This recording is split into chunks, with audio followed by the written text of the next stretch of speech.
வணக்கத்திற்குரிய அன்பு நண்பர்களே, மகாபாரத கிளைக்கதைகள். இந்த கதைகள் பெரும்பாலும் வியாசபாரத்தில் இருப்பதில்லை, வில்லிபாரத்திலும் இருப்பதில்லை. இது செவி வழியாக பண்டு தொட்டு நம்முடைய மூதாதையர்கள் அறம் சார்ந்த வாழ்வியலை முன்னெடுத்த ஒரு புனையப்பட்ட கதையாகவே இன்று வரையும் சொல்லப்படுகிறது. அன்பு நண்பர்களே, அந்த கதையைத்தான் உங்களோடு நான் பகிர்ந்து கொள்ள ஆசைப்படுகிறேன். தர்மராஜன் பட்டம் கட்டி ஆட்சி ஆளுகின்ற போது பல வழக்குகள் வரும். அந்த வழக்குகள் எல்லாம் பீமன் பரிசீலனை பெற்ற பிறகுதான் அந்த வழக்கு அவைக்களத்திற்கு வந்து தர்மர் தீர்த்து வைக்கப்படும் தர்மரால். அப்படி 4 வழக்குகள் வருகிறது. அந்த வழக்கு என்னவென்றால், முதலாவதாக வரக்கூடிய வழக்கு,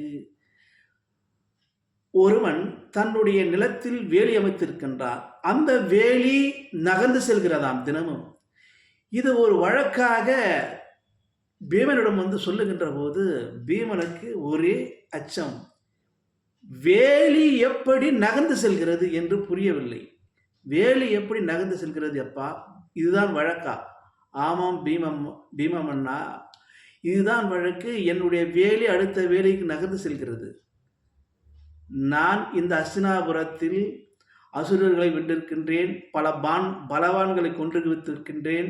இந்த அஸ்தினாபுரத்திற்கு மிகவும் எல்லைக்காவலனாக இருக்கின்றேன். ஆனால் வேலி நகர்கிறது என்றால் புதுவிதமாக வழக்காக இருக்கிறது.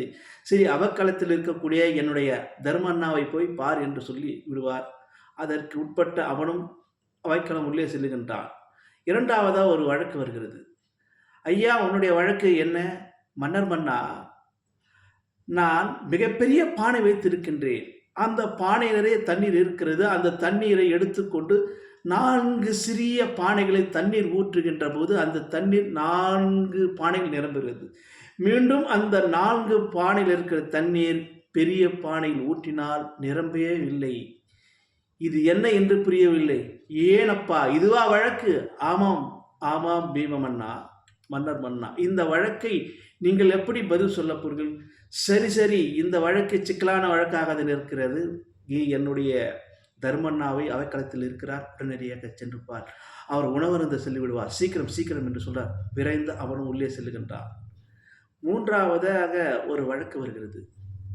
என்ன வழக்கு என்றால், ஒருவனிடம் ஒரு ஊசி இருக்கிறது. அந்த ஊசிக்குள் யானை நுழைந்து வெளியே போய்விடுகிறது.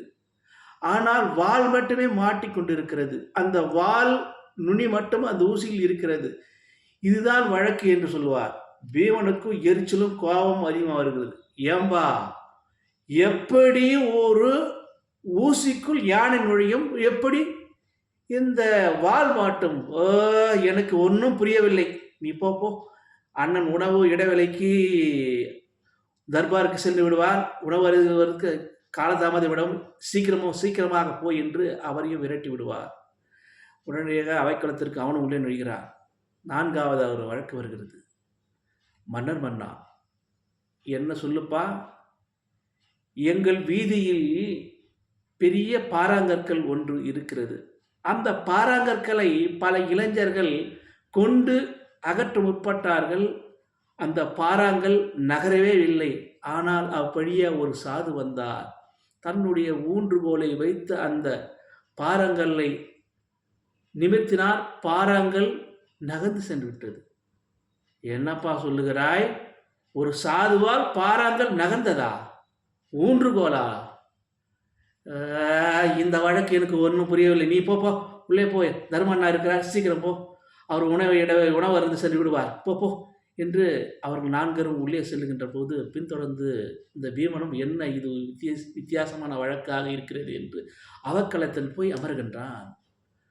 அந்த 4 இந்த வழக்குகளை சொல்லுகின்ற போது தர்மம் சொல்லுகின்றார், இந்த வழக்குகள் நான் பரிசீலிக்கப்படுமாயானால் கலியுகம் பரப்பதற்கான ஒரு காரண காரிய அறிகுறிகள் தான் இந்த வழக்குகள் என்று சொல்கின்றார்.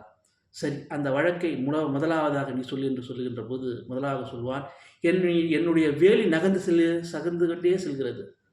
உன்னுடைய வேலி நகர்ந்து செல்கிறது என்றால் ஒருவனுடைய சொத்தின் மீது அபகரிக்கப்பட்டு பொச்சிருப்பாகவும் பொறாமையாகவும் அவன் மீது கோபம் கொண்டும் எப்படியாவது அடுத்தவன் சொத்தை அபகரிக்க வேண்டும் என்று தீய வழிகள் சென்று அதற்கான பல பாவ காரியங்கள் செல்கின்ற போது அவன் துன்பப்படுகின்றான், அவன் தண்டிக்கப்படுகின்றான். அடுத்தவன் வேலியை நகர்வது என்றால் இதுதான் வழக்கு. அடுத்தவன் பொருளுக்கு ஆசைப்படக்கூடாது என்பதுதான் இந்த வேலி நகருக்கான அர்த்தம் என்று போல். சரி, ஆகட்டும் அண்ணா என்று அவன் விடைபெறுகிறான். இரண்டாவதாக வருகிறான். என்னப்பா உன்னுடைய வழக்கு? மன்னர் மன்னா, என்னிடம் பெரிய பானை இருக்கிறது, பானை நிறைய தண்ணி இருக்கிறது, அந்த தண்ணியை முகர்ந்து 4 பானைகளில் ஊற்றுகிறேன், ஆனால் திரும்பவும் சிறிய பானைகளிலிருந்து பெரிய பானையில் தண்ணீரை ஊற்ற முடியவில்லை. என்ன சொல்லுகிறாய்? ஆமாம் மன்னா, அந்த 4 பானையில் தண்ணீரும் பெரிய பானையில் ஊற்றினால் பாதி அளவு தான் இருக்கிறது. ஓஹோ, அப்படியா? ஒரு தாய் 4 பிள்ளையை பெற்றெடுக்கிறாள். அதற்கு அமுது ஊட்டி சீராட்டி அரவணைத்து அந்த தாய் அன்பு காட்டுகின்றாள். ஆனால் அந்த பெற்ற பிள்ளை 4 பேரும் அந்த தாயின் அன்புக்கு ஈடாக இருப்பதில்லை. அந்த தாயின் அன்பை நிரப்ப முடியவில்லை. அதைத்தான் சொல்லுகின்றது, எந்த தாயின் அன்பிற்கும் நிகராக இல்லை. அந்த தாயின் அன்பு நிரம்பியிருக்கிறது, இவர்கள் நிரப்பினால் கூட நிரம்பாது. அந்த தாயின் அன்பிற்கு ஈடாகுது, பாதி அளவுக்குத்தான் நிரம்பி இருக்கிறது என்றார். மன்னர் மன்னா, உங்கள் வழக்குக்கு நன்றி என்று அடுத்தவனும் விடைபெறுகிறான். உன்னுடைய வழக்கு என்ன என்றால், என்ன ஒன்றும் புரியவில்லை, உன்னுடைய வழக்கு என்னப்பா சொல்லப்பா என்று கேட்டார். மன்னர் மன்னா, என்னிடம் ஒரு சிறிய ஊசி இருக்கிறது. அந்த ஊசியில் யானை நுழைந்து வெளியே வருகிறது. யானை நுழைந்து வெளியே வந்த பிறகு அந்த வாள் அதில் மாட்டிக்கொண்டது, அதில் வாள் சிக்கிக்கொண்டது, வெளியே வர முடியலை. ஏன்? இதற்கா? ஏம்பா, பணம், பொருள், அந்தஸ்து, அதிகாரம் என்று அனைத்தையுமே இறைவன் கொடுக்கின்றான். உனக்கு சுகபோகத்தை கொடுக்கின்றான், செல்வந்தத்தை கொடுக்கின்றான். யானை போன்ற அந்த செல்வம் இருக்கிறது, அனைத்தும் நுழைகிறது. ஆனால் உன்னுடைய செல்வத்தை சிறிதளவாவது தர்ம காரியத்திற்கு பயன்படுத்தினாயா? இல்லை கோயில்களுக்கு பயன்படுத்தினாயா? இல்லை ஒரு ஏழை எளியவருக்கு பயன்படுத்தினாயா? அந்த செல்வம் சிறிது வாளில் மாட்டிய ஊசியில் மாட்டிய அளவுக்கு கூட இல்லை உன்னுடைய செல்வம். நீ சுகபோகம் வாழ்வதற்கு ஆண்டவன் அருள் கொடுக்கிறான், ஆனால் ஆண்டவனுக்கு நீ பணிவிடை செய்யவில்லையே என்று சொல்வார். அருமை மன்னா, இதைத்தான் எதிர்பார்த்தேன் என்று அந்த மனிதனும் விடைபெறுகிறான். அந்த மனிதனும் முலமகிழ்கிறான். அடுத்ததாக வழக்கு வருகிறது. என்னப்பா உன்னுடைய வழக்கு? மன்னர் மன்னா, எங்கள் தெரு வீதியில் நான் நடந்து செல்கின்ற பாதையில் பெரிய பாறாங்கல் கல் இருக்கிறது. அந்த கல்லை இளைஞர்கள் பலமுறை பலம் கொண்டு தூக்க பிறகு கூட அந்த கல்லை அகற்றே முடியவில்லை. ஆனால் அவ்வழியாக ஒரு சாது வந்தார். தன்னுடைய ஊன்றுகோலால் ஊன்றினார். அந்த கல் இடர் மாறி அப்புறப்பட்டு விட்டது. என்ன சொல்லுகின்றாய்? ஆமாம் அண்ணா, நாம் பிறவி என்கிற பெருங்கடலை நீந்த வேண்டும் என்றால் பெரிய நம்முடைய முதுகில் பாறாங்கல்லாக இருக்கிறது. பாவச் செயலை செய்து செய்து நாம் மீண்டும் மீண்டும் பிறப்பி எடுத்துக்கொண்டே இருக்கிறோம். ஆனால் ஊன்றுகோலாக வருவது என்றால் இறைவன் நாம மட்டுமே. அவன் மீது அலாதி அன்பும், அவன் மீது பற்றும், அவன் மீது இறை நம்பிக்கையும், அவனுடைய திருநாமங்களை சொல்வதனாலும், அவனுடைய பதியங்கள் பாடுவதனாலும், அவன் மேல் அன்பு கொள்வதனாலும் நாம் இந்த பிரிவு என்கிற கடலை நீந்துகின்றோம்.